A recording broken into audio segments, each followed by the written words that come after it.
ನಮಸ್ಕಾರ ಎಲ್ರಿಗೂ ವಿಜಯ ಕರ್ನಾಟಕ ವೀಕ್ಷಕರಿಗೆ ಸ್ವಾಗತ. ನೀವು ಬಹಳಷ್ಟು ಜನ ಅವರೆಕಾಯಿ ತಿಂದಿರ್ಬೋದು ಅಲ್ವಾ. ನಾವು ಇವತ್ತು ತೋರಿಸ್ತಾ ಇರೋಂಥದ್ದು ಅವರೆಕಾಯಿ ರೀತಿಯಲ್ಲೇ ಇರೋಂಥದ್ದು. ಅದನ್ನ ನಾವು ಅವರೆಕಾಯಿ ಎಲ್ಲ ಚಪ್ರದ ಅವರೆಕಾಯಿ ಅಂತ ಹೇಳ್ತೀವಿ. ನೀವು ನೋಡ್ಬೋದು, ಇಲ್ಲಿ ಕಾಣಿಸ್ತಾ ಇದೆಯಲ್ಲ, ಇದು ಚಪ್ರದ ಅವರೆಕಾಯಿ. ಸಾಮಾನ್ಯವಾಗಿ ಬರ್ತಕ್ಕಂಥ ಕಾಯಿಲೆಗಳು ಯಾವ ಸರ್ ಈ ಗಿಡಕ್ಕೆ? ಈ ಗಿಡಕ್ಕೆ ಏನಾಗ್ತದೆ ಅಂದ್ರೆ, ಈ ಹೂ ಇದೆಯಲ್ಲ, ಈ ಹೂಗಳನ್ನ ತಿನ್ನುವಂಥದ್ದು. ಆಮೇಲೆ ಈ ಕಾಯಿ ಆಗೋ ಟೈಮಲ್ಲಿ ಹುಳುಗಳು ಬೀಳುತ್ತೆ. ಆ ಹುಳುಗಳನ್ನ ಕಂಟ್ರೋಲ್ ಮಾಡ್ಕೋ. ಹೇಗೆ ಕಂಟ್ರೋಲ್ ಮಾಡ್ತೀರಾ? ಒಂದು ಏನ್ ಮಾಡ್ತಾರೆ ಅಂದ್ರೆ, ಈ ಹುಳುಗಳು ಕಂಟ್ರೋಲ್ ಮಾಡೋದಕ್ಕೆ ನಿಮ್ಗೆ ಹೊಂಗೆ ಎಣ್ಣೆ ಬರ್ತದಲ್ಲ, ಹೊಂಗೆ ಎಣ್ಣೆ, ನೀಮ್ ಆಯಿಲ್, ಅದನ್ನ ಸ್ಪ್ರೇ ಮಾಡ್ಬೋದು.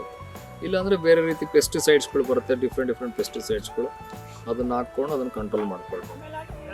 ಸಾಮಾನ್ಯವಾಗಿ ಇದಕ್ಕೆ ಬೇರೆ ರೀತಿಯ ರೋಗಗಳು ಬರಲ್ಲ. ಬಂದ್ರೆ ಒಂದೇನಂದ್ರೆ ಕಾಯಿನ ಕೊರೆ ಅಂತ ಹುಳುಗಳು ಬೀಳ್ತಾವೆ. ಹೌದು, ಎಲ್ಲಾ ಅವರೆಕಾಯಲ್ಲೂ ಅದೊಂದು ಹುಳುಗಳು ಬರೋದು ಸಹಜ.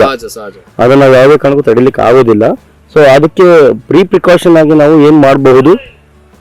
ಅದು ಪ್ರಿಕಾಷನ್ ಆಗಿ ನೀವು ಸ್ವಲ್ಪ ಗಾಳಿ ಬೆಳಕು ಚೆನ್ನಾಗಿ ಆಡೋ ರೀತಿನಲ್ಲಿ ಇದ್ರೆ ಅದು ಕಂಟ್ರೋಲ್ ಆಗ್ತದೆ ಆಟೋಮೆಟಿಕಲಿ.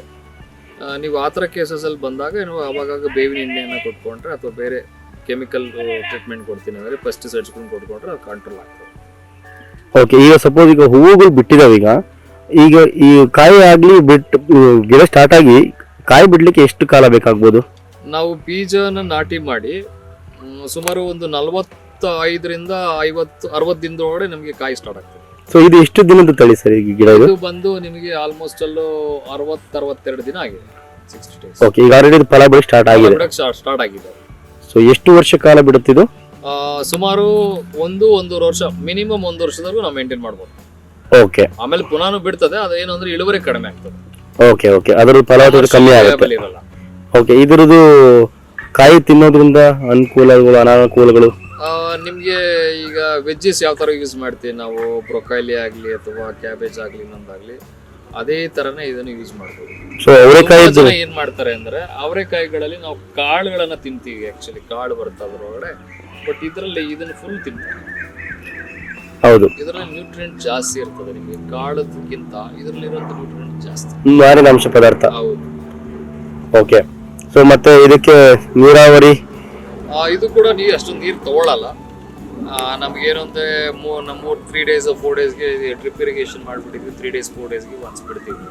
15-20 minutes ಬಿಡ್ತೀವಿ ಅಷ್ಟೇ. ಅದ್ ಬಿಟ್ರೆ ಅಷ್ಟು ನೀರೇನು ಕೇಳೋದಿಲ್ಲ. ಆಮೇಲೆ ಅಷ್ಟು ಫರ್ಟಿಲೈಸರ್ ಬೇಕಾಗಿಲ್ಲ ನಮ್ಗೆ. ಓಕೆ, ಗೊಬ್ಬರಗಳು ಅಷ್ಟೊಂದು ಗೊಬ್ಬರಗಳು, ತುಂಬಾ ಗೊಬ್ಬರಗಳನ್ನ ಹಾಕೊಂಡು ಮಾಡ್ಬೇಕು ಅಂತೇನಿಲ್ಲ. ವೀಕ್ಷಕರೇ, ನೀವು ಇವತ್ತು ಚಪ್ರದ ಅವರೆಕಾಯಿನ ಹೇಗೆ ಬೆಳಿಬೋದು, ಯಾವ ತರ ಅದರ ಬೆನಿಫಿಟ್ ಇದೆ, ರೈತರು ಹೇಗೆ ಅದರ ಉಪಯೋಗ ಪಡ್ಕೋಬಹುದು, ಆಮೇಲೆ ಹೇಗೆ ಜೀರೋ ಇನ್ವೆಸ್ಟ್ಮೆಂಟ್ ಇಂದ ಮಾಡ್ಬೋದು ಅನ್ನೋದ್ರ ಬಗ್ಗೆ ತಿಳ್ಕೊಂಡ್ರೆ ನಾವು ನೆಕ್ಸ್ಟ್ ಮುಂದಿನ ಸಂಚಿಕೆಗಳಲ್ಲಿ ಬೇರೆ ಯಾವ ರೀತಿ ತರಕಾರಿಗಳನ್ನ ಬೆಳಿಬೋದು, ಅದರಿಂದ ಏನು ಬೆನಿಫಿಟ್ ಇದೆ, ಹೇಗೆ ನಾವು ಝೀರೋ ಕಾಸ್ಟ್ ಅಲ್ಲಿ ನಾವು ರೈತರು ಅದನ್ನ ಬೆಳೆದು ಒಳ್ಳೆ ಆದಾಯ ಗಳಿಸ್ಬೋದು ಅನ್ನೋದ್ರ ಬಗ್ಗೆ ಮಾತಾಡೋಣ. ಧನ್ಯವಾದಗಳು.